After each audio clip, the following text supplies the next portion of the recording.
Ashwin Sweets and Snacks Christmas Collection 2025. Order now. All India delivery available. சென்னையில் அதிமுக சார்பில் நடைபெற்ற Christmas விழாவில் பங்கேற்ற அதிமுக பொதுச் செயலாளர் EPS வாக்கு வங்கிக்காக ஆட்டுத்தோலை பொருத்திக் கொண்டு வரும் ஓநாய்களிடமிருந்து சிறுபான்மை மக்கள் கவனமாக இருக்க வேண்டும் என்றதோடு தீய சக்திகளிடம் ஏமாந்து போய்விட்டால் விடியல் என்பதே இருக்காது எனவும் கூறினார்.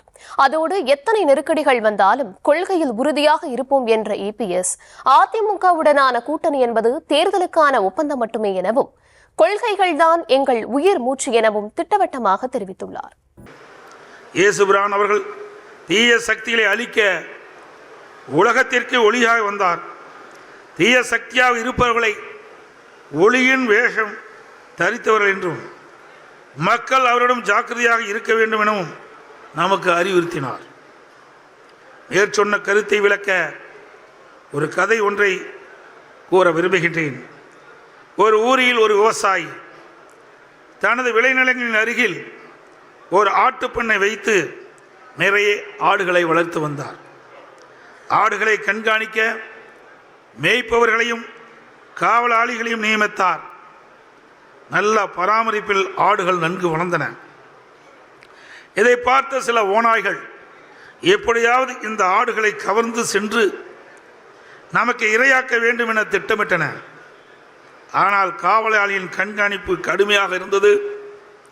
எனவே ஓநாய்கள் ஆடுகளை கவர்ந்து செல்ல முடியவில்லை. எனவே ஓநாய்கள் தந்திரமாக ஆடுகளை கவர்ந்து சென்று இரையாக திட்டமிட்டன. ஒரு நாள் இரவில் ஓநாய்கள் ஆட்டுத்தோலை தங்கள் மேல் போர்த்தி கொண்டு கள்ள வாசல் வழியாக உள்ளே வந்து தாங்களும் ஆடுகள்தான் என்பதை போல நடித்து அப்பாவி ஆடுகளை நம்ப வைத்து தந்திரமாக அவைகளை அழைத்து சென்று தங்களுக்கு இரையாக்கி விட்டன. அந்த அப்பாவி ஆடுகள் தாங்கள் ஓநாய்க்கு இரையாகும் போதுதான் அந்த ஓநாய்கள் சுயரூபத்தை அறிந்து ஐயோ மோசம் போய்விட்டுமே என வருந்தின. இதிலிருந்து நாம் தெரிந்து கொள்ள வேண்டிய உண்மை, காலம் கடந்த ஞானோதயத்தால் ஒரு பிரயோஜனமும் இல்லை. இன்றைய அரசியலில் பரம்பரையாக தாங்களே பதவி சுகத்தை அனுபவிக்க வேண்டும் என்ற நோக்கத்தோடு வாக்கு வங்கியாக ஆட்டுத்தோலை போர்த்தி கொண்டு வரும் ஓநாய் கூட்டத்தினரிடம் சிறுபான்மையினர் எச்சரிக்கையாக இருக்க வேண்டும் என்று கூற விரும்புகின்றேன். தீய சக்தியிடம் நாம் ஏமாந்து போய்விட்டால் பின்னர் விடியல் என்பதே இருக்காது. தமிழகம் இருளில் மூழ்கிவிடும். அனைத்து இந்திய அண்ணா திராவிட முன்னேற்றக் கழகம் என்கின்ற இந்த மாபெரும் இயக்கம் ஆட்சியில் இருந்தாலும் இல்லாவிட்டாலும் மக்களுக்காக மக்களின் நலனுக்காக பாடுபடுகின்ற இயக்கம் அதிமுக இயக்கம். திமுக ஆட்சி என்பது விளம்பர மாடல் ஆட்சி, விடியலில்லா வெற்று ஆட்சி, மக்களுக்கு எதிரான ஆட்சி, மக்களை ஏமாற்றும் ஆட்சி. கமிஷன், கலெக்ஷன், கரப்ஷன் என்பதுதான் திமுகவின் தாரக மந்திரம். ஆனால் மக்கள் பயன்பெறுகின்ற வகையில் நல்ல ஆட்சியை அனைத்து இந்திய அண்ணா திராவிட முன்னேற்ற கழக அரசு தொடர்ந்து வழங்கி வந்தது. தங்களை சிறுபான்மையில் பாதுகாவலர் என்று சொல்லிக் கொள்பவர்கள் ஆட்சி அதிகாரத்தை பெற வேண்டும் என்பதற்காக சிறுபான்மை மக்களின் வாக்குகளை தந்திரமாக பெறுவதற்காக கபடம் நாடம் ஆடுகிறார்கள். ஒரு சில அரசியல் மேடைகளே கடவுள் இல்லை என பேசுவார்கள். மற்றொரு மேடையில் எனது மனைவி கிறிஸ்துவர், எனவே நானும் கிறிஸ்துவர் தான் என பொய் பேசுவார். இன்னொரு மேடையிலே நாங்கள் இந்துக்களுக்கு எதிரி அல்ல என கூறி நடிப்பார்கள். இந்த கபட வேடதாரிகள் யார் என்பதை சிறுபான்மை மக்கள் புரிந்து கொள்ள வேண்டும்.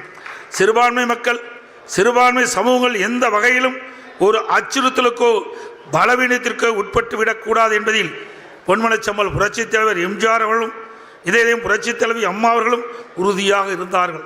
இருவரும் தலைவர்களின் அடிச்சுவடை பின்பற்றி சிறுபான்மை மக்களுக்கு பாதுகாப்பாக செயல்பட்டு வருகிறது அனைத்து இந்திய அண்ணா திராவிட முன்னேற்ற கழக இயக்கம்.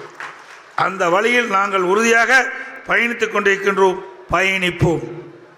எத்தனை நெருக்கடிகள் எங்கிருந்து வந்தாலும் எங்கள் கொள்கையில் நாங்கள் எப்பொழுதும் உறுதியாக இருப்போம் என்பதில் யாருக்கும் சிறிதளவும் சந்தேகம் வேண்டாம். அனைத்து இந்திய அண்ணா திராவிட முன்னேற்ற கழகம் ஆட்சி காலத்தின் போது தமிழ்நாட்டில் சிறுபான்மை சமூக மக்களுக்கு எந்த ஒரு அச்சுறுத்தலும் இருந்ததில்லை. அம்மாவின் அரசு ஆட்சியில் இருந்தவரை சட்ட ஒழுங்கு திரைப்பட பாதுகாக்கப்பட்டதில் தமிழ்நாட்டில் ஜாதி இன மத மோதல்கள் நடைபெறவில்லை. அனைத்து இந்திய அண்ணா திமுக கூட்டணி என்பது தேர்தல் சமயத்தில் கட்சிகளுக்கு இடையே ஏற்படுத்திக் கொள்கின்ற ஒரு ஒப்பந்தம் மட்டுமே. கொள்கை என்பது எங்கள் கட்சியினுடைய உயிர் மூச்சு போன்றது என்பதை இந்த நேரத்தில் தெரிவிக்க விரும்புகின்றேன். எனக்கு முன்னாலே பேசியவர்கள் கூட மரியாதைக்குரிய முனிவர் கே நேசக் ராஜா அவர்கள் குறிப்பிட்டார்கள். ஒவ்வொரு கட்சியும் தேர்தல் வருகின்ற பொழுது அந்த தேர்தலிலே வெற்றி பெற வேண்டும் என்ற அடிப்படையில் தான் கூட்டணி வைப்பார்கள். அந்த அடிப்படையில் தான் அனைத்து இந்திய அண்ணா திராவிட முன்னேற்ற கழகமும் கூட்டணி வைக்கப்பட்டிருக்கின்றது. எனக்கு முன்னாலே அவர்கள் சொல்லினார்கள், 1999 நாடாளுமன்ற தேர்தலிலே திராவிட முன்னேற்ற கழகம் பாரதிய ஜனதா கட்சியோடு கூட்டணி வைத்தது. 2001 சட்டமன்ற பொதுத் தேர்தலின் போது திராவிட முன்னேற்ற கழகம் பாரதிய ஜனதா கட்சியோடு கூட்டணி வைத்தது. ஆக கூட்டணி என்பது அந்தந்த சூழ்நிலைக்கு ஏற்ப அமைக்கப்படுகின்றது. கொள்கை என்பது நிலையானது, அது அதிமுக இடத்தில் இருக்கின்றது என்பதை மட்டும் நான் தெளிவுபடுத்த விரும்புகின்றேன். Ashwin Sweets and Snacks Christmas Collection 2025. Order now. All India delivery available.